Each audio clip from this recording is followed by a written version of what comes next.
মনোবিজ্ঞান বলে দরজা বন্ধ না করলে পরিবর্তন আসে না। নিজেকে উন্নত করতে চাইলে বিদায় জানানো শেখা জরুরি। তুমি যা করো তুমি তাই, তোমার প্রতিশ্রুতি নয়, তোমার কাজই পরিচয়। কেউ তোমার গুরুত্ব বুঝবে না যতক্ষণ না তুমি অনুপস্থিত হও। যার ভালোবাসা পাওয়ার জন্য যুদ্ধ করছো সে নয়, যে তোমাকে ভালোবাসে তার জন্য লড়ো। শান্তিপ্রিয় মানেই যুদ্ধ অজ্ঞ নয়।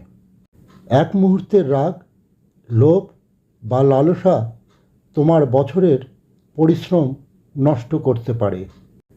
তুমি যত কাছে যাবে চ্যালেঞ্জ তত কঠিন হবে। যে সব শিক্ষা তুমি এড়িয়ে যাচ্ছ সেগুলো বারবার ফিরে আসবে যতক্ষণ না তুমি তা শেখো। নিজের সঙ্গে যুদ্ধ করাও কখনো কখনো আবশ্যক, নিজেকে নতুন করে গড়ে তুলতে।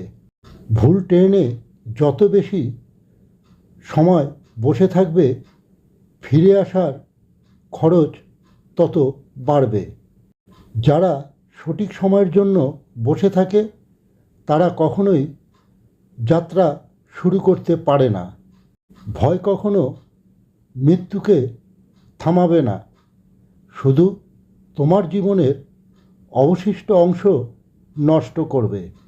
যে পরিবেশ তোমাকে অসুস্থ করেছে সেই পরিবেশ থেকেই তুমি সুস্থ হতে পারবে না। নিজের পূর্ণ সামর্থ্যকে এড়িয়ে চলাই সবচেয়ে বড় ক্ষতি। প্রকৃত সম্পদ মানে একদম স্বাস্থ্যসম্মত জীবন।